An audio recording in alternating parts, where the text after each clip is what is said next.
Sekarang. Oke, selamat pagi Bapak Ibu semuanya. Terima kasih ya atas kedatangannya di pelatihan kita kali ini. Pelatihan kali ini saya yakin akan memberikan wawasan baru gitu ya bagi Bapak Ibu semuanya ya. Nah, eh, jadi sebelum kita mulai pelatihan yang asik ini, saya ingin Bapak Ibu melakukan sesuatu nih supaya makin seger gitu ya di pagi hari ini. Bapak Ibu cukup membayangkan hal-hal yang menarik gitu. Oke, sudah terbayangkan ya Bapak Ibu semuanya ya. Dan Bapak Ibu keep pikiran itu agar energi positifnya terus ada sampai di akhir pelatihan nanti. Itu Bapak Ibu. Baik, sebelum kita mulai, kita perkenalan dulu. Kalau biodata saya, Bapak Ibu udah langsung tinggal baca aja ya di slide ini. Tapi saya mau memulai dengan cara yang berbeda. Kita perkenal dengan sedikit cara yang berbeda ya Bapak Ibu ya.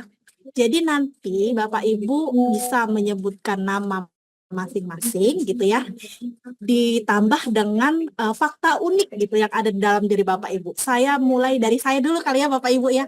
Jadi perkenalkan, nama saya Dita Pratiwi. Saya itu pengen kurus tapi makan terus Bapak Ibu. Ya, dilanjutkan dengan Bapak Yongki, silakan. Oke, jadi kalau kita ingat olahraga itu ingat Bapak Yongki ya. Dilanjutkan dengan Ibu Emilia Pandan. Waduh, oke, terima kasih. Semangat semuanya ya, berarti ya. Baiklah, kalau sudah begitu kita bisa memulai pelatihan ini ya Bapak Ibu ya. Nah, sebelum kita memulai pelatihan ini, ada baiknya kita membuat kesepakatan lah dan kita mengetahui gitu ya poin-poin penting agar pelatihan ini dapat berjalan dengan lancar, Bapak Ibu semuanya.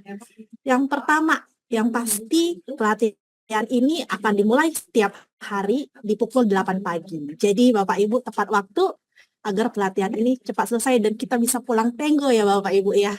Lalu yang kedua, dimohon untuk handphonenya di silent. Jika memang penting, Bapak Ibu bisa izin untuk keluar ruangan dan mengangkat panggilannya.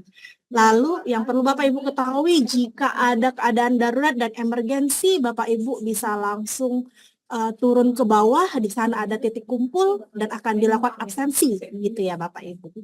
Lalu yang pasti untuk menjaga agar kondisi tetap stabil, maka Bapak Ibu harus menjaga kebersihan, gitu ya.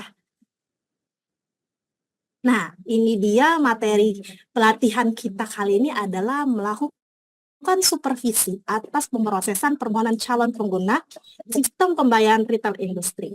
Ini berdasarkan apa materinya, yaitu berdasarkan SKKNI nomor 170 tahun 2022 dan dengan kode unit K6 SPP 040092. Nanti Bapak Ibu juga bisa melakukan download atau saya sudah siapkan SKKNI-nya di folder sharing kita ya Bapak Ibu ya nantinya ya. Nah, diharapkan nantinya setelah pelatihan ini Bapak Ibu semua kembali ke tempat kerja itu sudah mampu menjelaskan dan mempraktekkan gitu ya, menjadi supervisor yang handal untuk melakukan pemrosesan permohonan calon pengguna sistem pembayaran retail dengan pasti, dengan teliti dan disiplin gitu Bapak Ibu. Lalu ini sebelum kita masuk ke materi inti, ini saya sedikit memberikan gambaran umum gitu terkait dengan unit kompetensi kita. Yang pertama yang pasti apa aja sih kaitan apa aja yang terkait yang akan kita bahas gitu ya pada pagi hari ini ya pasti ini terkait dengan jadi pekerjaan ini itu adalah pekerjaan yang dilakukan sebelum transaksi nasabah dimulai. Jadi ini adalah salah satu pekerjaan penting ya Bapak Ibu ya sebelum transaksi-transaksi nasabah itu masuk ke Bank BCA agar transaksi yang masuk itu terjaga, nasabah-nasabahnya juga nasabah-nasabah yang patuh gitu ya terhadap aturan-aturan di BCA. Lalu secara gambaran umumnya terkait dengan peralatan dan perlengkapannya yang pasti itu peralatan yang dipakai nanti ketika Bapak Ibu memproses permohonan calon pengguna yaitu yang pasti mesin pengolah data, ya PC ya Bapak Ibu ya, komputer. Saya yakin kalau komputer Bapak Ibu semuanya pasti sudah jago ya memakainya. Komputernya, lalu fasilitas internetnya dipastikan baik dan ada library lah ya atau semacam berisi detail penjelasan dari produk yang telah dipasarkan gitu ya. Jadi kita kalau bingung sedikit kita lihat library-nya apa. Dan ada juga perlengkapan. Perlengkapan ini terdiri dari formulir produk-produk ya, sesuai dengan produk yang diajukan oleh masing-masing nasabah. Dan yang pasti ini adalah alat tulis. Pasti kalau alat tulis Bapak Ibu udah siap ya Bapak Ibu semua ya. Nah, selagi kita memproses itu ada beberapa lah sikap kerja yang harus kita terapkan gitu. Yang pasti dalam memproses permohonan calon pengguna gitu ya, kita harus teliti gitu ya Bapak Ibu ya. Kita lihat detailnya, jangan sampai ada dokumen-dokumen yang tertinggal gitu ya, atau ada screening-screening yang terlewatkan, dan yang pasti bertanggung jawab. Kita harus selesaikan sesuai dengan SLA yang berlaku Bapak Ibu ya. Dan yang ketiga ini disiplin. Nah, disiplin, lalu kita juga harus memiliki pemikiran yang analitis gitu ya, agar kita bisa melihat mana sih nasabah-nasabah yang layak untuk mendapatkan fasilitas dari BCA ini. Dan yang pasti kita sebagai supervisor harus memiliki kepemimpinan. Kepemimpinan ini dibutuhkan untuk mengambil keputusan-keputusan saat ada sesuatu yang perlu dieskalasikan. Lalu yang terakhir yang penting ini ada aspek kritis. Jadi ketelitian dalam menilai dan ketepatan dalam memberikan rekomendasi seperti rekomendasi nasabah-nasabah yang mungkin dokumennya tidak lengkap gitu ya Bapak Ibu semuanya. Sekilas itu adalah gambaran umum terkait dengan pelatihan kita di pagi hari ini. Kita masuk ke intinya. Jadi setelah nanti Bapak Ibu kembali ke tempat kerja gitu, diharapkan Bapak Ibu bisa melaksanakan tugas ini dengan baik. Namun Bapak Ibu harus dilengkapi dengan 3 aspek kompetensi ini, yaitu pengetahuan, keterampilan, dan sikap kerja. Ya, sikap kerja tadi sudah kita bahas di depan, dan kita lanjut ke pengetahuan gitu Bapak Ibu. Nah, pengetahuan di sini ini lebih ke sistem dan prosedur operasional terkait dengan cara kita mengelola gitu, cara kita mengelola pengajuan penggunaan permohonan calon pengguna. Lalu juga pemahaman kita gitu ya Bapak Ibu terkait dengan ketentuan-ketentuan yang boleh dan tidak boleh, yang diwajibkan gitu ya untuk nasabah-nasabah yang akan mengajukan sistem pembayaran. Lalu juga terkait dengan pengelolaan, tindak lanjut apa gitu yang harus kita pastikan setelah proses pengajuan ini selesai. Nah, selanjutnya di sini kita akan membahas sedikit terkait dengan aktivitas apa aja sih yang ada gitu ya Bapak Ibu ya, nanti di saat kita akan melakukan approval gitu untuk calon pengguna sistem pembayaran. Ini ada 2 aktivitas gitu secara garis besar yang harus Bapak Ibu ingat semuanya ya, yaitu memberikan persetujuan calon pengguna sistem pembayaran retail industri. Lalu yang kedua memberikan rekomendasi terhadap calon pengguna sistem pembayaran dengan kondisi tertentu. Kita masuk lebih dalam lagi ke memberikan persetujuan calon pengguna sistem pembayaran retail industri. Yang pertama, dalam melakukan persetujuan yang pasti kita lakukan adalah melakukan proses analisa calon pengguna. Ada beberapa faktor yang harus kita analisa. Yang pertama, yang pasti adalah kita harus mengecek kelengkapan dan keabsahan dokumen ya Bapak Ibu ya. Itu adalah yang paling penting harus kita pastikan. Lalu yang kedua itu adalah kita harus memastikan bahwa kita sudah melakukan kunjungan gitu ke lokasi nasabah-nasabah agar kita bisa memastikan antara dokumen dan kejadian di lapangan itu adalah benar adanya gitu ya Bapak Ibu. Yang ketiga, Bapak Ibu juga harus memastikan bahwa nasabah-nasabah kita ini lolos pre-screening seperti SLKI gitu ya Bapak Ibu ya, BI checking gitu-gitu ya. Nah, itu harus lolos Bapak Ibu. Dan yang keempat yang harus dipastikan lagi tidak ada duplikasi terhadap permohonan ini. Karena nanti kita juga bekerja tidak efektif kalau misalkan ada duplikasi ya Bapak Ibu ya. Jadi kita ingat bersama-sama yang harus kita ingat dalam proses analisa itu ada keempat yaitu kelengkapan dan keabsahan, memastikan bahwa nasabah sudah dikunjungi. Yang ketiga, nasabah lolos pre-screening. Dan yang keempat, yang terakhir itu adalah kita memastikan bahwa tidak ada duplikasi. Nah, Bapak Ibu ingat ya nantinya ya ketika melakukan proses analisa. Lalu yang kedua, ini sudah memasuki setelah kita analisa, baru kita memberikan persetujuan atau penolakan gitu ya Bapak Ibu ya. Apakah nasabah ini layak memakai fasilitas kita atau tidak. Persetujuan dan penolakan ini seiring dengan waktu tidak perlu manual ya, bisa kita lakukan berdasarkan pengajuan nasabah. Misalkan nasabah mengajukan melalui digital, artinya persetujuan dan penolakan bisa kita informasikan ya Bapak Ibu ya melalui digital ya Bapak Ibu. Kita mengikuti perkembangan nasabah lah gitu. Lalu kita juga menindaklanjuti atas persetujuan dan penolakan tersebut gitu ya Bapak Ibu. Artinya ini menindaklanjuti kita itu memberikan informasi tambahan lah gitu, seperti kita memberikan email gitu ya atau SMS gitu ya kepada nasabah agar nasabah mengetahui bahwa sudah sampai mana, apakah sudah disetujui persetujuan dan proses pengajuannya gitu.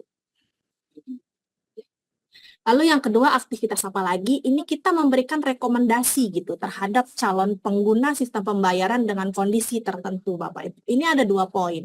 Yang pertama, kita memberikan proses rekomendasi gitu. Nah, proses rekomendasi yang kita berikan biasanya limit gitu ya Bapak Ibu ya, limit melakukan transaksi gitu. Jadi ketika kita mau memberikan limit kepada nasabah, itu kita harus cek lagi ADART-nya gitu, sesuai dengan kewenangan masing-masing dari nasabah. Itu terkait dengan rekomendasi limit salah satunya ya Bapak Ibu. Lalu kondisi tertentu gitu bagi calon pengguna. Kondisi tertentu ini jika terdapat nasabah potensial yang mau kita terima namun memiliki kondisi-kondisi yang tertentu, misalkan gitu tidak memiliki NPWP gitu ya Bu, atau merupakan ibu rumah tangga gitu.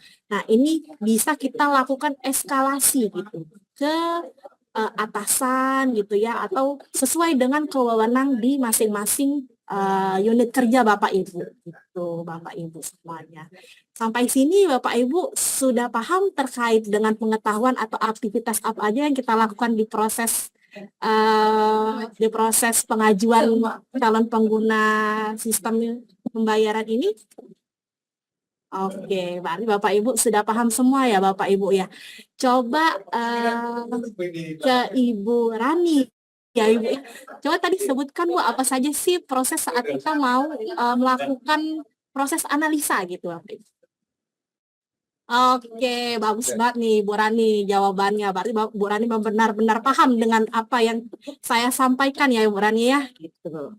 Oke, kita lanjutkan terkait dengan keterampilan gitu. Jadi apa sih keterampilan apa saja sih gitu ya yang harus ada gitu saat kita melakukan supervisi atas proses permohonan tersebut. Itu yang pasti kita harus melakukan komunikasi yang baik ya, karena proses supervisi ini juga dilakukan dengan tim gitu, dengan nasabah gitu, harus terjalin komunikasi yang baik. Lalu yang pasti ini mengoperasi mesin pengolah datanya gitu ya agar sesuai standar gitu. Lalu dan yang terakhir ini kita itu menggunakan aplikasi sistem teknologi informasi gitu ya, seperti yang tadi teknologi digital yang dipakai untuk approval gitu ya, pemberian informasi ke nasabah, itu Bapak Ibu juga harus memahami dan mempunyai keterampilan tersebut gitu Bapak Ibu. Oke, setelah itu kita sudah membahas tadi ya tiga aspek penting gitu ya saat kita melakukan pekerjaan ini. Jadi sampai di sini ada yang ingin bertanya Bapak Ibu semuanya? Oke, ya, oke. Pertanyaan yang bagus Bapak Yongki, terima kasih ya Bapak Yongki ya gitu. Mungkin ada yang ingin membantu menjawab? Oke, iya. Oke, silakan Bapak Leo. Iya, bagus itu. Itu jawaban yang sudah bagus. Gimana Bapak Yongki? Sudah oke? Sudah cukup? Kalau gitu saya tambahkan sedikit ya Bapak Ibu ya. Jadi kondisi-kondisi tertentu ini emang tidak ada uh, aturan yang strict gitu. Kondisi tertentu ini kalau nasabah mau kita terima dan kondisi tertentu kita harus melakukan prosedur gitu ya atau membuat ketentuan-ketentuan di unit kerja masing-masing. Ini sesuai dengan eskalasi atasan masing-masing dan wewenang di unit kerja Bapak Ibu semuanya. Gitu Bapak Ibu. Baik. Sudah ada yang mau ingin ditanyakan lagi Bapak Ibu atau sudah jelas? Oke, sudah jelas semua ya Bapak Ibu ya. Kita lanjut ke sesi berikutnya. Nah, sekarang tadi saya sudah jelaskan gitu ya Bapak Ibu ya. Bapak Ibu juga sudah diskusi, lalu sudah kita tanya jawab juga gitu. Sekarang saatnya kita mempraktekkan agar Bapak Ibu lebih dapat lagi nih ya feel-nya ya untuk melakukan pekerjaan ini gitu. Nah, sebelum mempraktekkan pasti Bapak Ibu harus mempersiapkan gitu ya. Mempersiapkan kelengkapan-kelengkapannya gitu ya. Lalu kita melakukan gitu ya prosesnya, dan yang terakhir adalah kita mengevaluasi gitu cara kita memproses transaksi tersebut gitu. Nah, sekarang Bapak Ibu bisa langsung di meja Bapak Ibu semua itu sudah terdapat form-form kelengkapan pengajuan pengguna untuk sistem pembayaran Bapak Ibu. Oke, Bapak Ibu udah lihat semua ya. Sekarang Bapak Ibu praktekkan, Bapak Ibu lihat apakah form-form tersebut sudah lengkap. Saya kasih waktu 5 menit cukup ya Bapak Ibu ya, langsung kita praktekkan lah ya Bapak Ibu ya. Bapak Ibu pasti sudah tahu lah apa aja syarat dan ketentuan yang dipakai untuk memproses transaksi ini. Oke, sudah selesai? Oke, ini sudah bagus semua ya Bapak Ibu ya. Cara mempraktekannya ya Bapak Ibu juga sudah paham terkait dengan syarat dan ketentuannya. Kita lanjut lagi. Kita ada di sesi kesimpulan Bapak Ibu semua. Setelah kita menjalani berbagai aktivitas seharian ini ya Bapak Ibu ya, kesimpulannya yang bisa kita tarik dari pelatihan ini yaitu yang pertama, hasil analisis kelayakan calon pengguna sistem pembayaran retail industri dinilai sesuai dengan persyaratan yang telah ditentukan ya Bapak Ibu ya. Lalu persetujuan dan penolakannya pun juga begitu. Dan rekomendasi perubahan fasilitas pengguna sistem pembayaran retail industri dianalisis sesuai prosedur yang berlaku.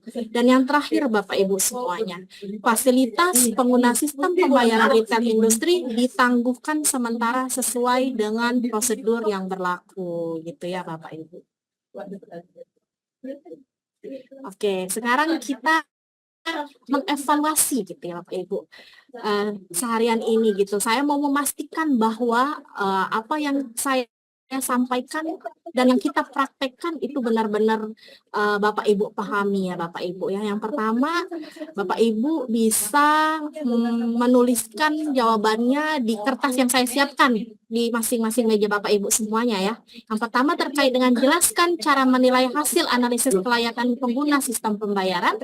Lalu yang kedua, jelaskan cara memberikan rekomendasi bagi pengguna sistem pembayaran Bapak Ibu semuanya. Ya, saya kasih waktu 10 menit, cukup Bapak Ibu semuanya, sekalian merenggangkan otot ya Bapak Ibu ya. Pasti pegel nih ya seharian ya. Oke. Oke, nah ini setelah kita melakukan evaluasi tadi selama 10 menit udah seger ya Bapak Ibu ya, saya tambahin sedikit tugas tambahan gitu supaya Bapak Ibu makin seger gitu ya Bapak Ibu ya. Nah, tugas ini pasti terpakai nantinya Bapak Ibu ketika Bapak Ibu sudah terjun langsung ke lapangan. Bapak Ibu bisa membuat daftar Q&A dan nantinya dikumpulkan ke email saya dan akan saya kumpulkan semuanya gitu ya, dan saya akan upload ke folder sharing agar Bapak Ibu bisa membaca gitu ya, apa aja daftar pertanyaan apa saja sih yang sering ditanyakan gitu ya. Jadi sebagai tambahan pengetahuan gitu Bapak Ibu semuanya. Oke, kalau begitu selesai pelatihan kita di pagi hari ini Bapak Ibu. Terima kasih sekali atas partisipasinya yang sangat luar biasa ya Bapak Ibu semua. Sampai ketemu di lain waktu Bapak Ibu semuanya. Terima kasih, selamat pagi.